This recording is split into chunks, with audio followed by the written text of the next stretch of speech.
I discovered my daughter's teacher had gotten her pregnant, and his powerful family connections made him untouchable. So when reporting him was impossible, I resorted to desperate measures, orchestrating a plan that would force him to face justice and protect my child at any cost. When my daughter, Emma, was 13, she suddenly became exceptionally enthusiastic about attending school. This was the same girl who, just 2 weeks prior, had feigned illness to avoid class. Naturally, I inquired about this change. "Oh, I now have Mr. Davidson for history every day? His class is super fun," she exclaimed. I smiled, relieved she was finally not hating school, and didn't think much of it again until a week later. Emma started setting her alarm 30 minutes earlier just to select the perfect, cutesy outfit. It wasn't that Emma never cared about her appearance, but she was usually content with simply grabbing the first clean item. I remember asking her if she was trying to impress a boy she had a crush on, and her face turned completely red. "Don't say that, Mom," she yelled. That's when I grew truly suspicious. I began observing her typical teenage mood swings more closely and realized they were always connected to Mr. Davidson. She'd never admit it, but I noticed things. If Mr. Davidson complimented her project, she'd float around the house for hours. But if Mr. Davidson didn't acknowledge her much that day, she'd barely speak and pick at her plate during dinner. That's when I subtly tested her. "I was thinking of moving you out of Mr. Davidson's class. I think it would be good to." Before I could finish my words, she stared at me blankly. "But why?" she asked. Silence. A deafening silence. She didn't say a word, just stood up and headed straight for her room, pulling out her phone to text someone before she even reached the stairs. By now, I was extremely worried. This was Emma, my girl who just 2 months ago didn't care about a single school-related thing. She was always extremely open about everything too, so this was a huge problem. That night, I crept into her room and searched through her phone. I know this was a huge violation of privacy, but I truly felt like I had no choice. I had a gut feeling she was in danger. I combed through every messaging app one could find, looking for anything at all related to Mr. Davidson. And that's when I found it. An email thread on a backup email she had created, seemingly specifically for communicating with him. The last email from him read, "Can't wait to see you during my free period tomorrow." My hand started shaking as I opened the thread, and what I read made me want to vomit. Mr. Davidson was telling my 13-year-old daughter that she was mature for her age and special, and that their connection transcended normal student-teacher relationships. He sent her photos of gifts he'd given to her, and she'd tell him she was hiding them in her bag. I quietly went through her bag as soon as I read it, and that's when I saw it. Expensive professional makeup, mature outfits, stockings, all as gifts from Mr. Davidson. I wanted to throw up. What do you even do when you realize your daughter is being groomed? The first thing I did was take pictures of everything with my own phone while trying not to scream. My first instinct was to tell the school, tell the police, tell someone, but I knew I couldn't, because Mr. Davidson wasn't just any regular teacher. Mr. Davidson's parents donated a lot to the school. His brother was the police chief who'd just spoken at our PTA meeting about protecting children. His wife was on the school board. If I went to the authorities, they likely wouldn't take me seriously, maybe even destroy me. And so, I did the only thing I could think of. I started documenting everything while pretending everything was normal. I began volunteering at school without Emma knowing and watched how he interacted with her. I took photos of the gifts and backed up the emails to different clouds.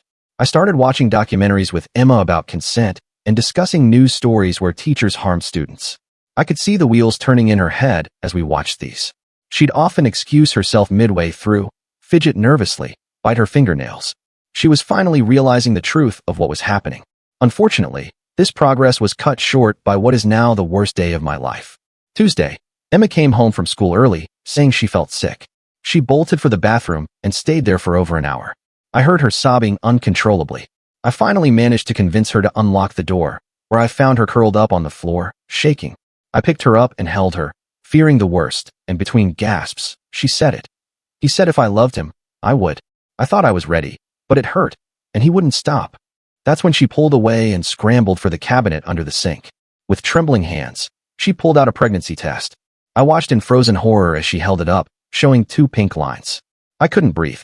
My 13-year-old daughter was holding a positive pregnancy test, and the man responsible was her teacher, the same teacher whose brother ran our police department, the same teacher whose wife sat on the school board making decisions about our children's safety. I grabbed Emma and held her tight while she sobbed into my shoulder. Her whole body shook with each breath. I needed to get her to a doctor immediately, but I also needed to be smart about this. One wrong move, and Davidson's connections would bury us. "Baby, we need to go to urgent care," I whispered, stroking her hair. I'm going to tell them you have severe stomach pain. Okay, just follow my lead. Emma nodded weakly against my chest. I helped her to the car, my mind racing through everything I needed to do, the evidence on her phone, the gifts in her bag, the pregnancy test. I grabbed everything and shoved it into my purse. No way was I leaving anything behind that could disappear.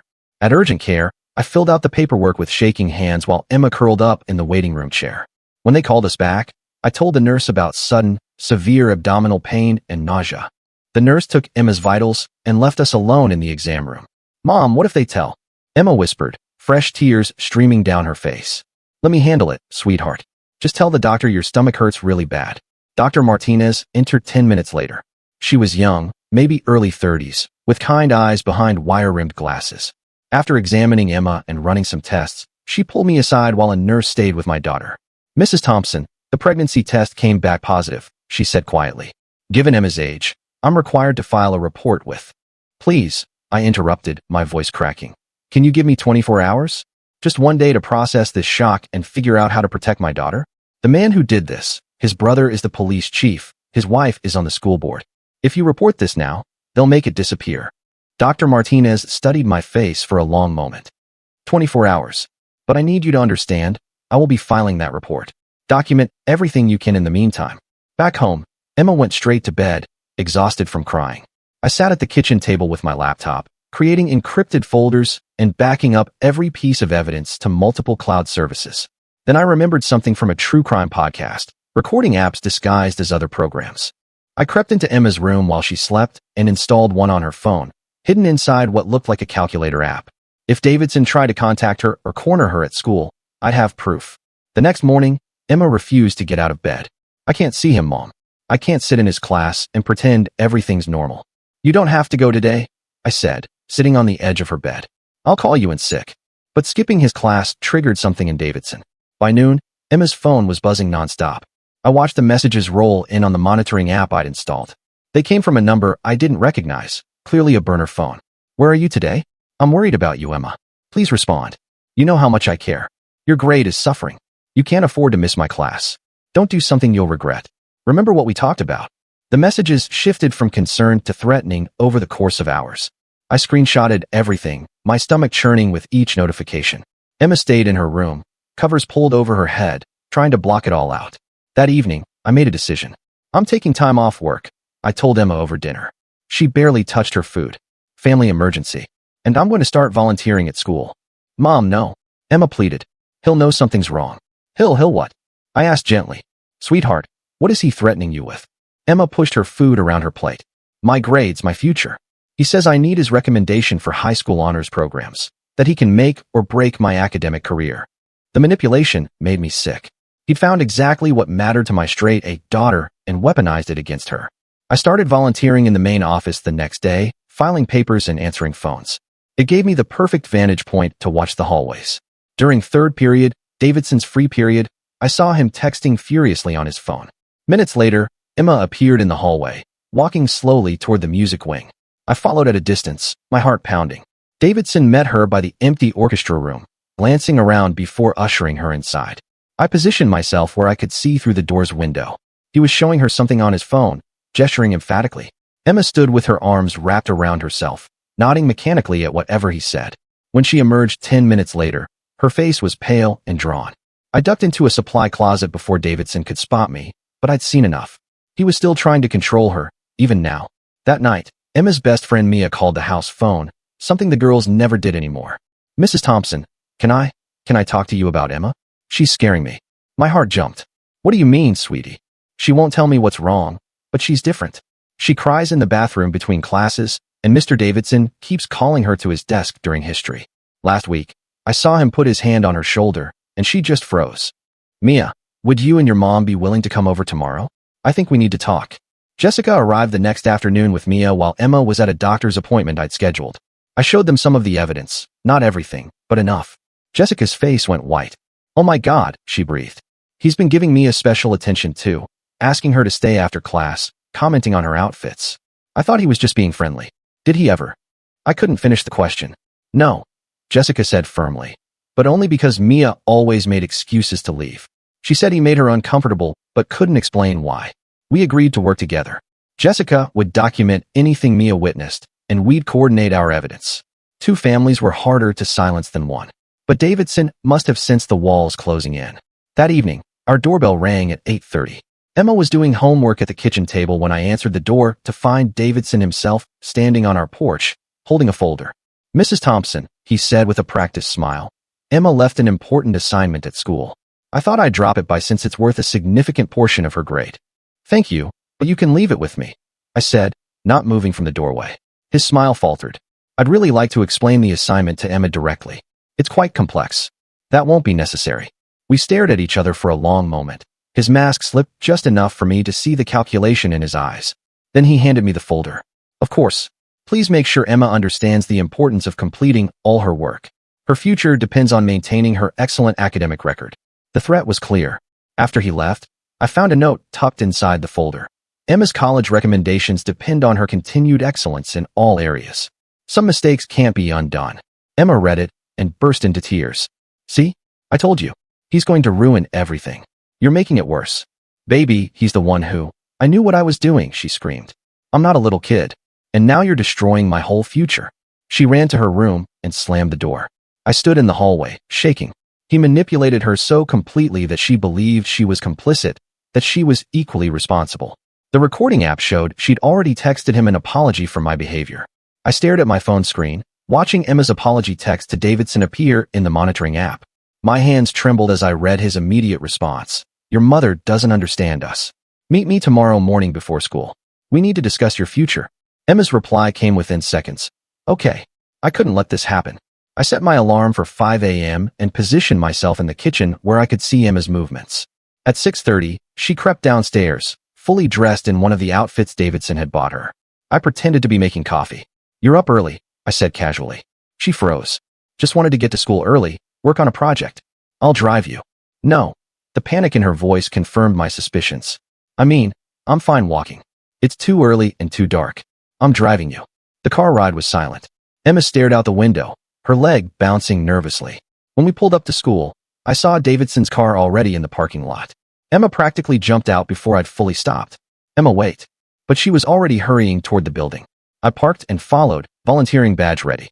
The halls were mostly empty this early. I heard voices from Davidson's classroom and positioned myself outside, pretending to organize papers from my volunteer folder. Through the cracked door, I heard Davidson's voice, low and urgent. "Your mother is becoming a problem.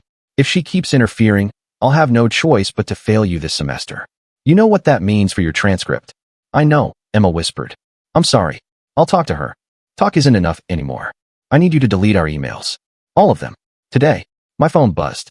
The recording app was capturing everything. I forced myself to walk away before Davidson discovered me.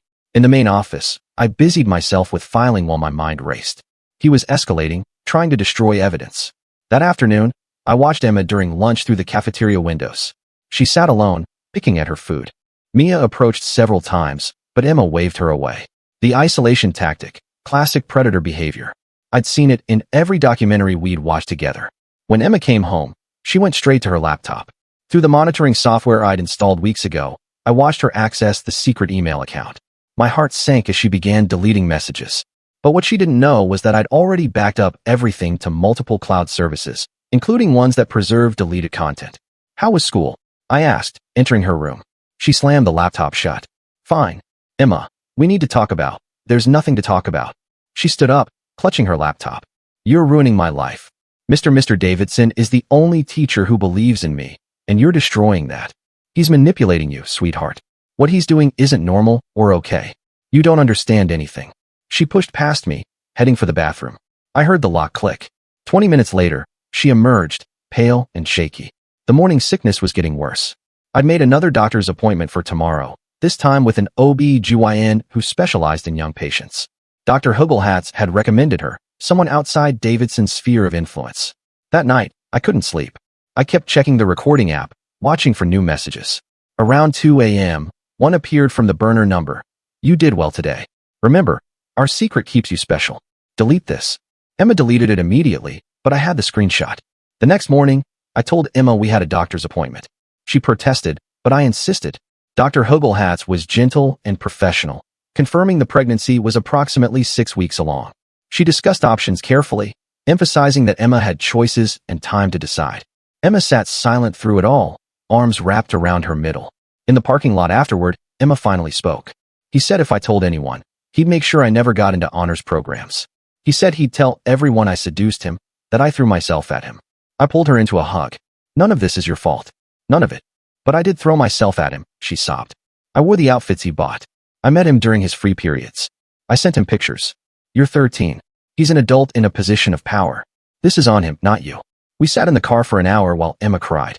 She told me about the gradual progression, how it started with compliments about her intelligence, then special attention, then gifts, then requests for photos just for him, then meetings in empty classrooms, how he told her she was mature enough to handle an adult relationship, that age was just a number when souls connected. I recorded it all on my phone with Emma's permission. Evidence, always evidence. When we got home, Jessica was waiting on her porch with Mia. We need to talk, she said urgently. Mia saw something today. Inside, Mia twisted her hands nervously. Mr. Davidson had another girl in his classroom during lunch, a 7th grader. He was giving her a gift box, just like the ones he used to give Emma. My blood ran cold. He was already grooming his next victim. Her name's Sarah, Mia continued. She's in my sister's grade. She's been bragging about how Mr. Davidson thinks she's special. Emma went rigid beside me. He said I was the only one, she whispered. Jessica and I exchanged glances. This was bigger than just Emma. How many girls had there been? How many would there be? We need to warn her parents, Jessica said. They won't believe us, I replied, not without proof. And if Davidson finds out we're talking to other families, he's already suspicious, Emma said quietly. Today he asked me if I'd been talking to anyone about us. He said he has friends who tell him things. The next few days were a careful dance. I continued volunteering, watching Davidson's movements.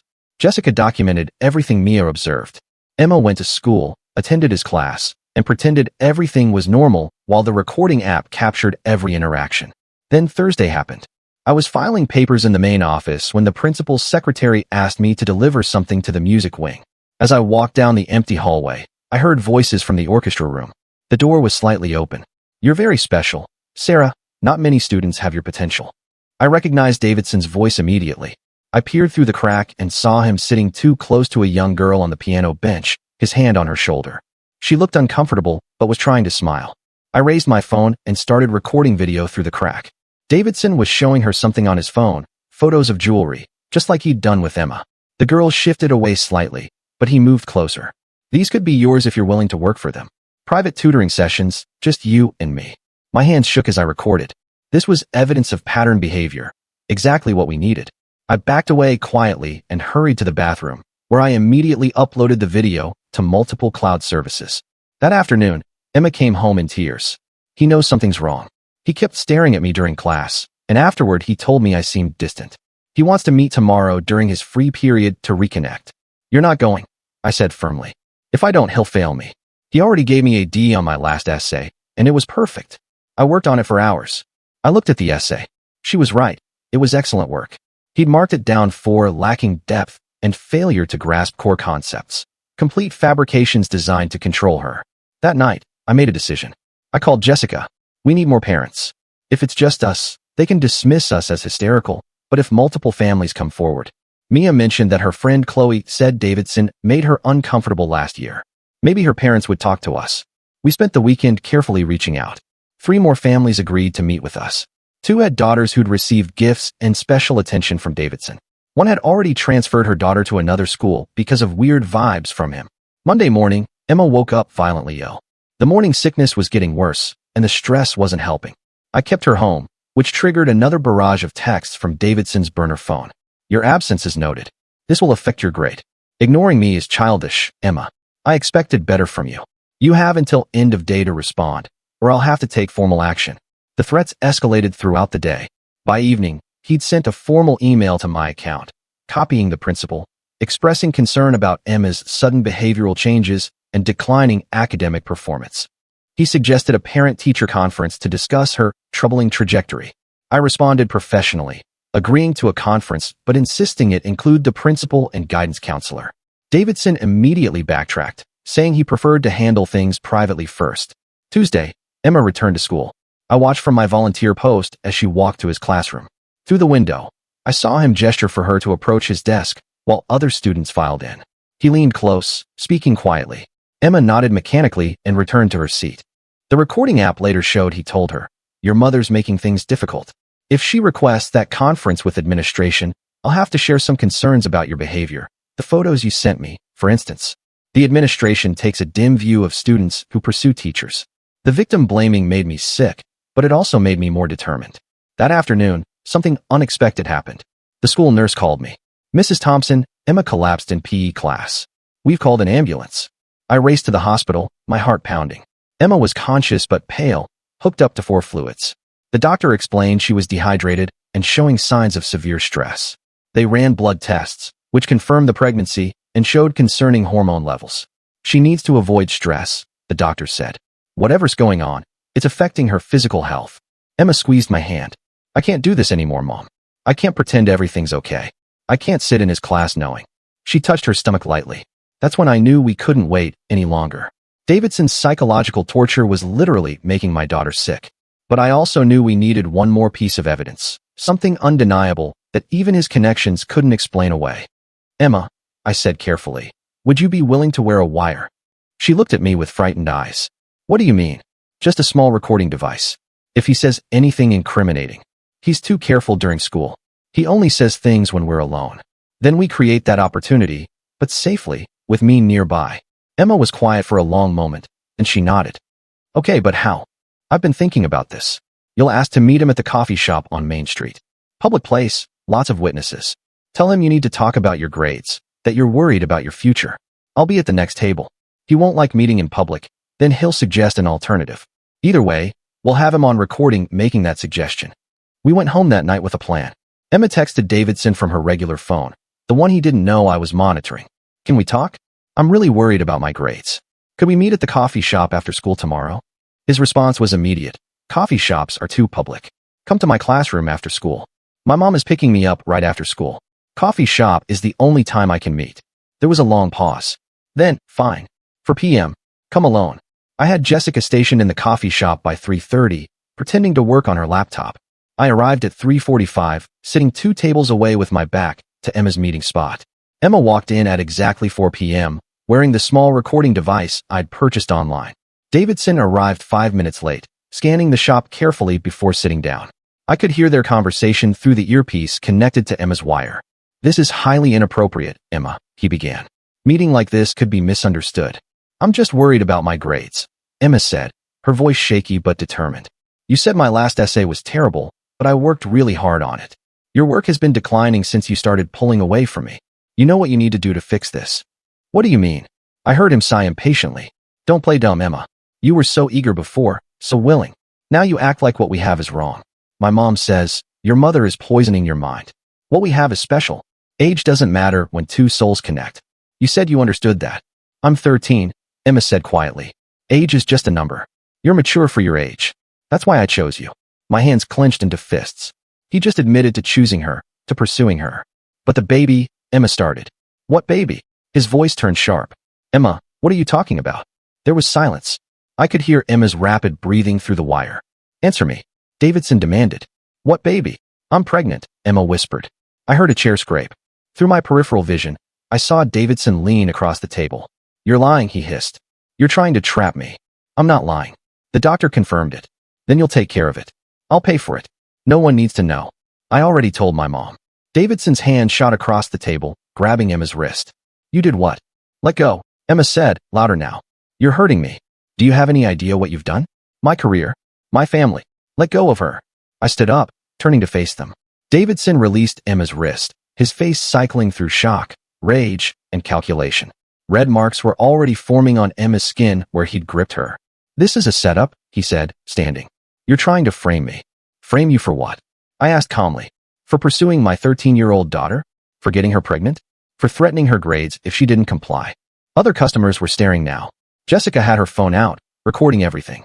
Davidson noticed and took a step back. "I'll have your daughter expelled," he said quietly. "I'll make sure she never gets into any decent school. I'll ruin both of you." "Try it," I said. "We have everything. The emails, the texts, the gifts, the recordings. Everything." His face went pale. Without another word, he turned and left the coffee shop. Emma collapsed against me, sobbing. I held her tight while Jessica called the police, Not the local department, but the state police. We'd bypassed Davidson's brother entirely. That night, Emma's wrist had bruised into a clear handprint. I photographed it from every angle. The recording from the wire was crystal clear, Davidson admitting to choosing her, telling her age didn't matter, trying to pressure her into terminating the pregnancy, threatening us. But I knew this was far from over. Davidson had too much to lose. He would fight back with everything he had. And Emma was already paying the price, both physically and emotionally. The real battle was just beginning. The state police arrived within 30 minutes. 2 detectives in unmarked cars pulled up outside the coffee shop, their approach professional and methodical. Detective Margaret Chin introduced herself while her partner, Theodore Marks, began taking statements from witnesses. I watched Davidson's face drain of color through the window as he sat in his car, frantically typing on his phone. Emma trembled beside me as Detective Chun examined her wrist, photographing the bruises from multiple angles. The detective's expression remained neutral, but I caught the tightening around her eyes. She'd seen this before. "We'll need you both to come to the station," Detective Chin said quietly. "We have a special interview room for cases like this."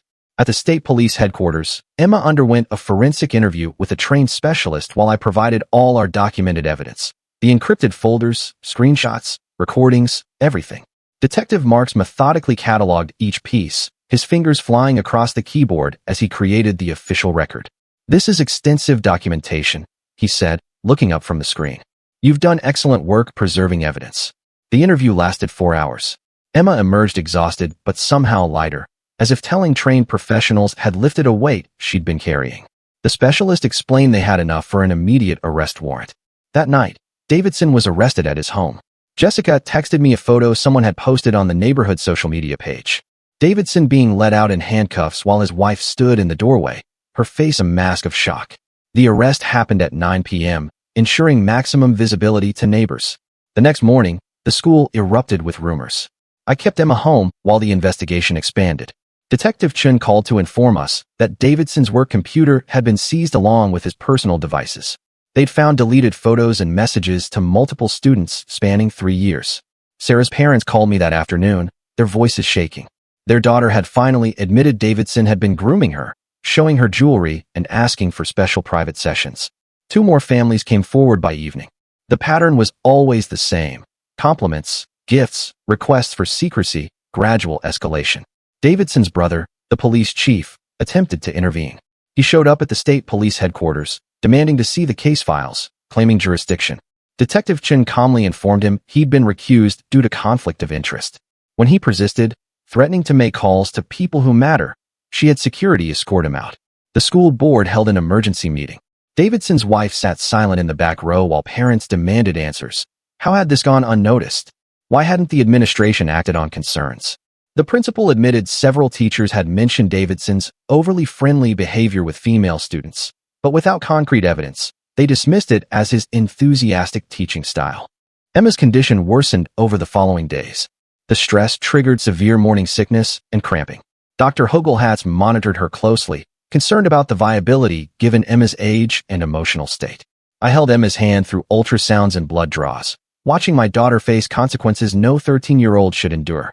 The prosecutor, a woman named Margaret Sullivan, who specialized in crimes against children, met with us to discuss the case.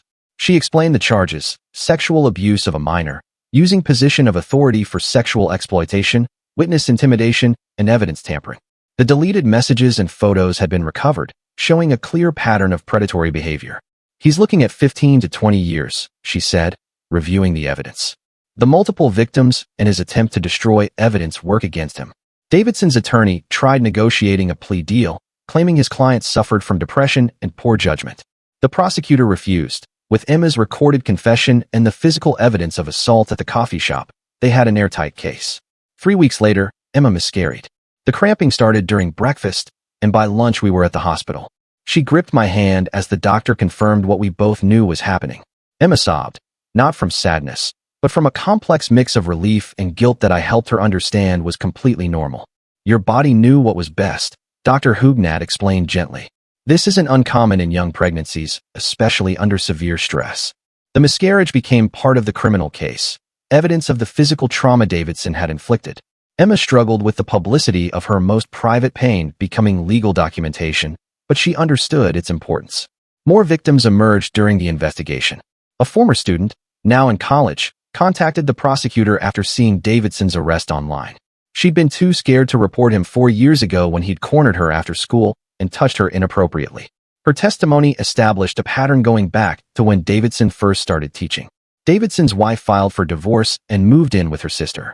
She discovered a hidden folder on their shared home computer containing hundreds of photos of female students, some clearly taken without their knowledge during class. She turned everything over to prosecutors, her disgust overcoming any lingering loyalty. The trial date was set for 6 months out. Emma began therapy with a specialist in trauma and adolescent abuse. The sessions were hard. Emma had to confront how thoroughly Davidson had manipulated her, how he weaponized her academic ambitions and need for approval. Some days she came home angry, other days in tears, but slowly she began to heal. I returned to work, but took every Friday off for Emma's appointments and case meetings. My boss understood, having a daughter Emma's age herself. The school district placed Davidson on unpaid leave and began implementing new oversight policies, including mandatory reporting training and clear guidelines about teacher-student interactions. Jessica became our closest ally. She attended every court hearing, took notes, and helped coordinate with other families. When Emma felt too overwhelmed to face school, Mia would bring her assignments and sit with her, their friendship evolving from typical teenage concerns to something deeper and more supportive. The trial lasted 2 weeks. Emma testified via closed-circuit video to avoid facing Davidson directly. She spoke clearly about the grooming, the gifts, the escalating physical contact, and the assault that resulted in pregnancy. Her voice shook, but never wavered from the truth.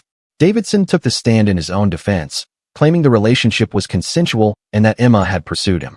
The prosecutor systematically destroyed his testimony, presenting the emails where he called her special, the texts threatening her grades, the recording where he admitted to choosing her. When confronted with evidence of multiple victims, he finally broke down. The jury deliberated for 3 hours. Guilty on all counts. Davidson's face crumpled as the verdict was read. His brother sat in the back row, his police uniform a bitter irony in the courtroom. The judge ordered Davidson remanded immediately, denying bail pending sentencing. At sentencing, Emma provided a victim impact statement. She spoke about the theft of her innocence, the manipulation of her trust, the physical and emotional trauma that would take years to heal. Other victims spoke too, a chorus of voices Davidson had tried to silence. The judge sentenced Davidson to 15 years in prison, with lifetime registration as a sex offender, no possibility of early release. The courtroom erupted in quiet sobs of relief from families who'd fought for justice. The school district settled out of court for enough to cover Emma's therapy and future educational needs. They implemented comprehensive policy changes and mandatory training for all staff. The principal retired early, his failure to protect students ending his career. Emma returned to school the following year at a different district. She struggled at first, flinching when male teachers called on her, but gradually found her confidence again. Her grades recovered, and she joined the debate team, finding her voice in structured arguments about justice and ethics. I trained as a court advocate for abuse victims, using our experience to help other families navigate the system. Working with local organizations, I helped 15 families in our first year, teaching them about evidence preservation and their rights. Emma sometimes spoke at training sessions, her story helping other parents recognize warning signs. Davidson's brother resigned as police chief after an investigation revealed he dismissed 3 previous complaints about his brother. The new chief implemented mandatory training on handling abuse cases and conflicts of interest. Emma graduated high school with honors, her college essay discussing resilience and the importance of speaking truth to power. She chose a school 3 states away, needing distance to fully establish her independence. I drove her to campus, both of us crying as we hugged goodbye, not from sadness, but from the triumph of reaching this milestone. Today, Emma studies psychology, planning to specialize in adolescent trauma therapy. She texts me daily, sharing small victories and occasional setbacks. In therapy, she learned that healing isn't linear, that some days are harder than others, but that survival itself is a form of victory. I keep a photo on my desk of Emma at graduation, mortarboard slightly crooked, smile genuine. Behind it sits a folder of thank you notes from families we've helped. Davidson stole so much from my daughter, but he couldn't steal her future. That belongs to Emma alone.